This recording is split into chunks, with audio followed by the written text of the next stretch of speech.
warahmatullahi wabarakatuh. Eh, Hari ini kami selaku kelompok 4 dari mata kuliah Etika Profesi Hukum ingin mengadakan wawancara ke advokat. Nah, di sini sudah hadir Bapak advokat kita yang bernama Bapak Angga Herlambang SH. Kemudian nanti kita akan mewawancarai beberapa pertanyaan mengenai etika dan profesi hukum, khususnya di bidang advokat. Mungkin langsung saja kita bertanya ke advokat Bapak Angga Herlambang SH. Baik Pak, mungkin saya ingin menanyakan terkait latar belakang dan motivasi Bapak. Ya, bisa diceritakan lah alasan spesifik yang membuat Bapak itu akhirnya memutuskan untuk berkarir sebagai advokat. Nah, padahal kan kalau kita bisa lihat di profesi hukum ini kan banyak pilihan kayak seperti hakim, jaksa ataupun notaris. Dan sejak tahun berapakah Bapak resmi berpraktik sebagai advokat, dan latar belakang pendidikan formal ataupun non formal yang Bapak pernah ikuti untuk membentuk cara Bapak itu menangani perkara sampai sekarang. Mungkin itu. Baik, terima kasih rekan-rekan semua, adik-adikku semua yang semua dirahmati oleh Allah Subhanahu wa taala. Bismillahirrahmanirrahim. Assalamualaikum warahmatullahi wabarakatuh. Waalaikumsalam warahmatullahi wabarakatuh. Dan bersyukurillah, amma ba'du. Pertama saya perkenalkan diri saya. Nama saya Angga Herlambang. Saat ini saya tergabung dalam organisasi Advokat Kongres Advokat Indonesia atau KAI sejak tahun 2010 dan mendapatkan izin praktek di 2010 sampai dengan saat ini. Nah, sebelum saya menjadi advokat, saya melakukan setelah lulus kuliah itu mengikuti program PKPA yang diadakan oleh organisasi Peradi. Setelah lulus PKPA, saya melakukan magang. Magang saya ini selama 5 tahun.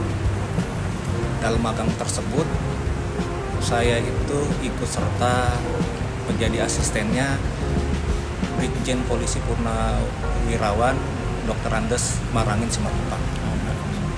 Dalam perjalanan tersebut, banyak pelajaran yang saya ambil selama 5 tahun tersebut, yaitu dari segi pengurusan pidana dan perdata, dan juga hukum tata negara serta perizinan lain-lainnya.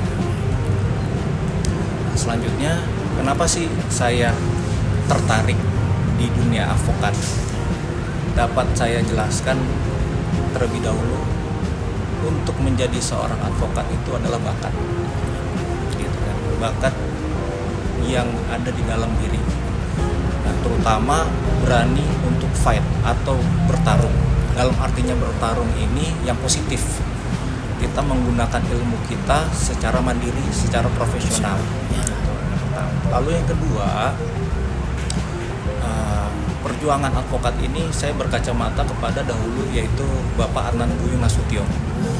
Bapak Adnan Buyung Nasution ini, beliau adalah pelopor yang membentuk LBH, Lembaga Bantuan Hukum, di sekitar tahun 1970. Dari situ dia melihat di mana rakyat Indonesia itu butuh keadilan yang diperjuangkan. Sampai pada akhirnya banyak hal-hal yang di saat itu zaman orde baru, keadilan itu khususnya bagi rakyat kecil itu tidak layak atau tidak dapat diperjuangkan begitu saja. Maka dari itu Bapak Adnan Buyung membentuklah LBH, yaitu Lembaga Bantuan Hukum Jakarta, yang sebelumnya dia bentuk Yayasan Lembaga Bantuan Hukum Indonesia. Hukum Indonesia. Dari situlah motivasi saya melihat perjuangan keadilan yang harusnya didapat ke semua atau seluruh rakyat Indonesia. Tadi balik lagi terkait dengan jiwa kita sebagai fighter atau petarung, disitulah kita pakai dalam arti yang positif, bertarung untuk memperjuangkan hak-hak manusia atau hak-hak daripada rakyat Indonesia atau pada masyarakat umumnya. Itu. Nah, dari situ mulailah timbul rasa cinta saya, rasa suka saya memperjuangkan hak rakyat atau hak-hak masyarakat. Nah, masyarakat ini ada masyarakat kecil atau masyarakat yang golongan menengah ke atas, seperti itu. Dan yang dibela itu ada orang benar, ada yang orang yang salah. Orang yang salah. Ya. Nah, tapi yang semua harus digarisbawahi adalah yang kita bela adalah mereka, baik yang benar ataupun yang salah, berhak mendapat keadilan. Nah, apalagi mereka yang benar. Nah, mereka berhak mendapat keadilan, berhak mendapat prosesnya berjalan secara adil. Nah, begitupun yang salah. Kita tidak membela orang yang salah, tapi kita membela hak proses peradilannya supaya berjalan dengan baik dan benar. Terkait latar belakang keseluruhannya dari diri saya, dari pengalaman-pengalaman tersebut, banyak juga saya mengikuti beberapa pendidikan, dari perizinan, lalu dari perdataan, pidana, dan terlebih lagi tentang hukum perusahaan. Pertanyaan selanjutnya, ini Bapak Angga Herlambang sudah menjalani sebagai advokat dari awal berkecimpung di dunia ini dari 2010 sampai sekarang. Ada magangnya juga 5 tahun. Di satu sisi sebagai advokat ada prinsip bahwa setiap orang berhak mendapatkan pembelaan. Nah, di sisi lain juga ada beberapa konflik ketika fakta di lapangan menunjukkan kalau misalnya klien itu bisa kan ada obrolan dulu antara klien dengan kuasa hukumnya gitu ya. Terus Bapak Angga ini tahu bahwa kliennya ini memang yang melakukan kesalahan gitu. Pertanyaannya, bagaimana Pak Angga ini menyikapi kondisi ketika secara pribadi mengetahui klien salah, tapi secara profesional Bapak Angga tetap harus membela klien tersebut? Bisa saya jelaskan, ketika kita didatangi klien, tidak serta-merta itu klien itu paling benar. Namun ketika orang datang kepada kita sebagai advokat, kita harus menampung terlebih dahulu aspirasi mereka, maksud dan tujuan mereka ini apa. Ketika kita tampung aspirasi mereka, ada yang namanya pertama itu kita harus observasi. Nah, dalam observasi itu ada yang namanya observasi data dan observasi lapangan. Itu untuk mencari titik benar dan titik salahnya, atau titik kurangnya apa yang terjadi terhadap permasalahan tersebut yang sedang dialami oleh klien tersebut. Setelah observasi itu, kita ada yang namanya survei lapangan. Dari survei lapangan itu kita meninjau keseluruhan, mengumpulkan keterangan di lapangan, yaitu tadi adanya saksi-saksi atau bukti-bukti secara tertulis dan bukti secara saksi. Dari hal tersebut baru kita mengolah data, mensatukan semuanya berdasarkan ilmu yang kita miliki, ya, terutama ilmu hukum. Dalam perselisihan tersebut atau permasalahan tersebut, dari poin 1 observasi dan survei tersebut, kita olah semua. Permasalahan ini terjadi, apakah timbulnya permasalahan pidana atau permasalahan perdata atau permasalahan tentang administrasi negara. Setelah kita ketahui kebenaran dan kekurangan dari permasalahan tersebut, kita berhak sampaikan secara jujur. Nah, karena apa? Karena terkait dengan sumpah advokat. Bila mana dalam permasalahan tersebut adanya kesalahan terhadap diri klien, berarti kita harus menyampaikan bahwa terjadi kesalahan. Nah, kesalahan tersebut pada dasarnya atau dalam permasalahan itu hanya ada dua, adanya berbicara tentang hak dan kewajiban. Jika klien tersebut salah tidak memenuhi kewajiban, kita harus menyarankan untuk segera memenuhi kewajiban tersebut. Gitu. Kalau memang ada hak yang tidak tersampaikan, berarti hak tersebut yang kita perjuangkan. Nah, seperti itu. Nah, selanjutnya, setelah kita sampaikan, kita jelaskan sistem yang namanya sistem penyelesaian perkara. Yang pertama adalah mediasi secara non litigasi sebelum masuk ke posisi litigasi. Nah, non litigasi ini adalah proses penyelesaian perkara di luar persidangan. Kita undang para pihak melakukan untuk mediasi sampai timbul yang namanya solusi dan komitmen. Tugasnya advokat itu, karena para klien itu datang kepada kita itu untuk semua masalah itu selesai. Kita harus memberikan penyelesaian yang terbaik. Namun apabila penyelesaian tersebut gagal di dalam non litigasi atau mediasi di luar persidangan, mau tidak mau berarti ada yang namanya upaya hukum, baik upaya hukum pidana ataupun perdata. Yang perlu diingat dalam menyelesaikan permasalahan ini, kita jangan idealis atau egois. Karena balik lagi, kita ingin klien itu datang ke kita seperti dokter, ingin sembuh, ingin selesai. Makanya tetap kita mengedepankan penyelesaian yang terbaik, walaupun upaya hukum itu sedang berjalan. Kita tetap memperjuangkan yang namanya negosiasi. Nah, negosiasi untuk melakukan penyelesaian permasalahan. Itu. Ada lagi? Ada sih satu, kalau misalnya ada bisa diceritain, tapi kalau nggak ada ya nggak apa-apa nggak diceritain. Ada nggak satu klien yang emang benar-benar Pengalaman? Enggak bang, dia pengalaman atau enggak nih apa enggak ini melihat kliennya mau salah nih, ya kan, terus kita udah cari-cari hak-haknya kan masih ada nih misalnya gitu. Iya. Nah, tapi dia tetap kalau misalnya emang kita ajukan ke pengadilan, kita bakal tetap kalah nih. Kalau misalnya statementnya seperti ini dan kejadiannya memang bukti dan saksi semua seperti ini, memang dia yang salah gitu. Tapi ada nggak yang minta kayak buat memanipulasi data atau ya semacamnya lah segitu buat dia supaya menang gitu. Kalau seperti itu tidak menutup kemungkinan pasti ada. Cuma balik lagi kepada profesi kita. Nah, kita yang mengerti hukum, kita yang berjalan sesuai dengan undang-undang advokat, kita yang sudah diambil sumpah, berarti kita harus tegak dan taat hukum. Itu yang pertama. Nah, apabila kita melakukan hal-hal tersebut, berarti kita siap dengan resiko. Nah, dengan resiko apa? Ya tadi terkait dengan pemalsuan data, pidana, atau ada hal-hal yang sifatnya dilarang oleh undang-undang, itu yang tidak boleh. Nah, ini sedikit berbicara pengalaman, gitu kan. Nah, dulu itu saya pernah menangani calo tanah di wilayah Cibinong. Nah, kebetulan singkat ceritanya calo tanah ini adalah ketua RW setempat.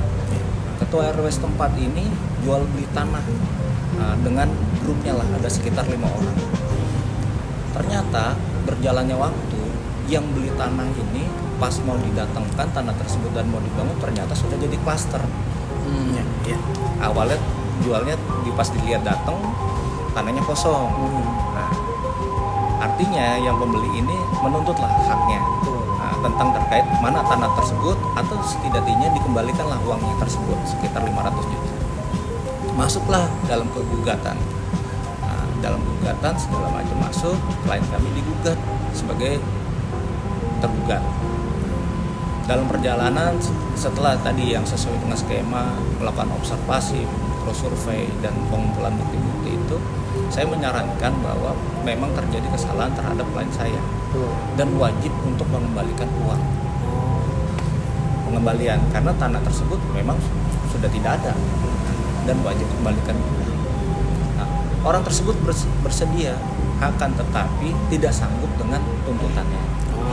Nah, selanjutnya penggugat melakukan upaya hukum di gugatan Pengadilan Negeri Cibinong menuntut pengembalian 500 juta dan in materi kurang lebih 1 miliar. Di dalam mediasi ya kita tawarkan, karena ketua RW ini petani gitu kan, memang memiliki ketidakmampuan, namun ya tadi tetap wajib mengembalikan. Hakim mediasi menanyakan berapa kesanggupannya, karena sebulan dia hanya sanggup 2 juta. Nah, balik lagi ke dalam mediasi itu berarti kepada penggugat mau diterima atau tidak. Gitu. Nah, ketika tidak diterima berarti timbullah deadlock atau tidak mencapai titik temu dalam mediasi. Persidangan tersebut, mediasi tersebut lanjut ke dalam agenda persidangan.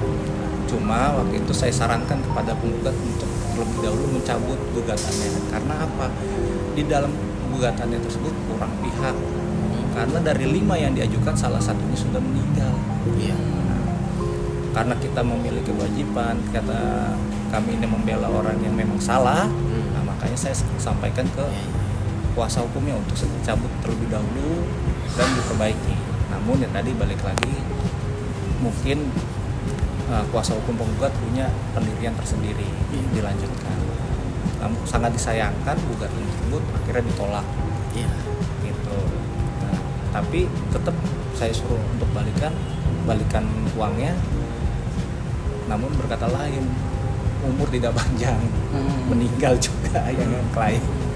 Jadi akhirnya sebenarnya kasus tidak di stop, mau tidak mau harusnya lari ke ahli waris. Nah, kemungkinan dari penggugat sudah jauh atau sudah mengikhlaskan sampai detik ini tidak ada lagi tuntutan secara hukum. Ya. Nah, pada intinya garis besarnya apabila klien itu datang dengan kesalahan, basicnya adalah yang kita bela adalah hak dan proses keadilan. Seperti itu.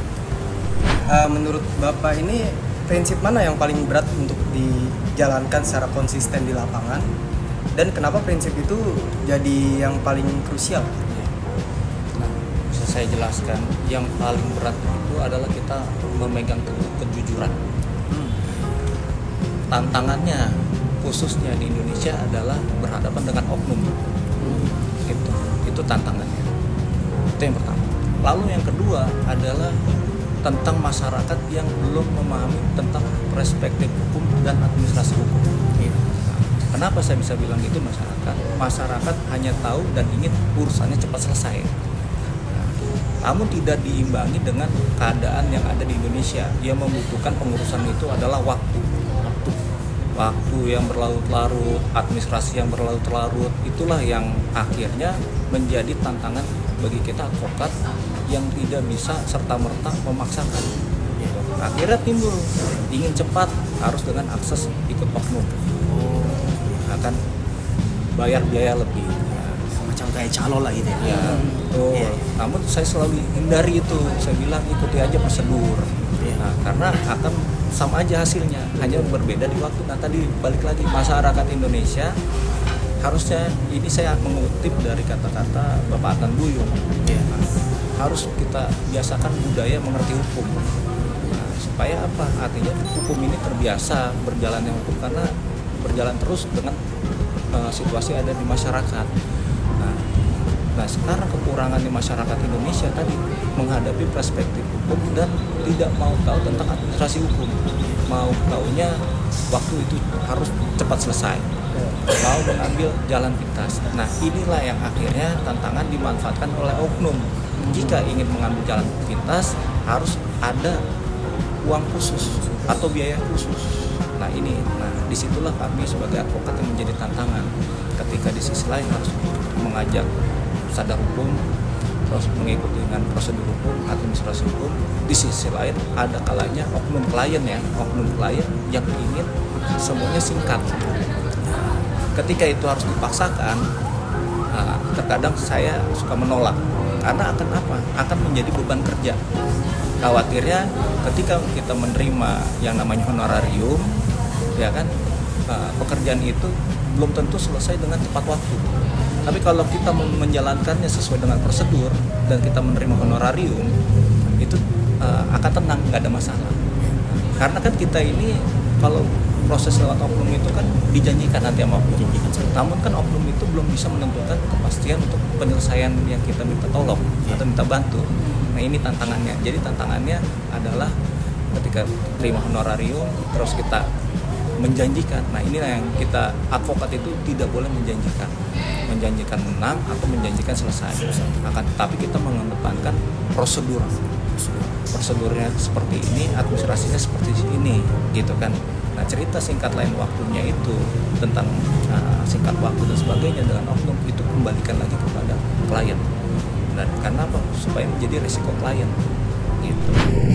Mungkin saya terkait pertanyaan terakhir lah, Pak. Sekaligus Bapak nanti memberikan pesan-pesan nanti terhadap mahasiswa hukum sebagai calon advokat yang akan datang.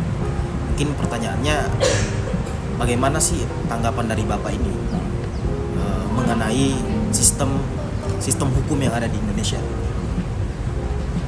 Mungkin itu, Pak. Dan pesan-pesan terhadap mahasiswa hukum yang akan menjadi advokat di masa yang akan datang. Kira-kira saya. Untuk sistem hukum di Indonesia ini, kalau pengalaman saya dan saya yang alami secara praktisi itu, sebenarnya sistem itu sudah bagus karena apa? Terus berjalannya dengan perkembangan zaman ya, artinya dengan teknologi dan sebagainya. Namun sangat disayangkan, balik lagi tadi, terkadang dalam pelaksanaan yang khususnya untuk di pemerintahan, pengawasannya tidak ketat. Kinerja pemerintah lambat, terus tidak konsisten. Ini yang harus ditingkatkan, yaitu dari segi pengawasan dan pelayanan. Nah, yang paling penting adalah pelayanan terhadap masyarakat. Masyarakat itu kan sebenarnya ingin pelayanan dengan baik dan prima dan nyaman. Karena apalagi masyarakat itu sudah memenuhi sebagai warga negara, mengikuti semua aturan, baik taat pajak, terus taat hukum dan sebagainya. Akan tetapi ketika masyarakat sudah memenuhi kewajibannya terhadap negara, ada saja negara itu mungkin oknum-oknum yang memanfaatkan situasi sehingga pelayanan yang ada di pemerintahan baik maupun di kepolisian, peradilan dan sebagainya itu pelayanannya kurang maksimal. Nah, di era yang sudah modern ini seharusnya pelayanan itu bisa maksimal, apalagi semua ada di genggaman HP atau handphone, jadi bisa online dan sebagainya. Kalau saat ini ya tadi yang seperti yang kita ketahui, kalau tidak viral tidak dijalankan. Nah ini viral no justice. Inilah tantangannya. Nah terus tadi motivasi dan pesan-pesan terhadap mahasiswa hukum. Ya, pesan-pesannya saya, tantangannya itu jadi yang tadi saya simpulkan adalah bahwa masyarakat kita ini secara umum masih kurang adalah kesadaran hukum. Nah kita nantinya sebagai mahasiswa ini jika bisa itu perbanyaklah advokasi tentang hukum di masyarakat. Supaya apa? Masyarakat, ketika masyarakat sudah mengerti hukum, mereka sebenarnya hidup tuh bisa lebih tenang, tidak dalam ketakutan. Nah, karena yang saya lihat masyarakat ini sangat takut ketika berurusan dengan hukum. Padahal hukum ini kan mengatur keseluruhannya supaya tatanan perjalanan administrasi di masyarakat itu atau dalam pemerintahan itu bisa berjalan dengan rapi. Nah, makanya dibentuk suatu peraturan, ya kan? Nah, itu.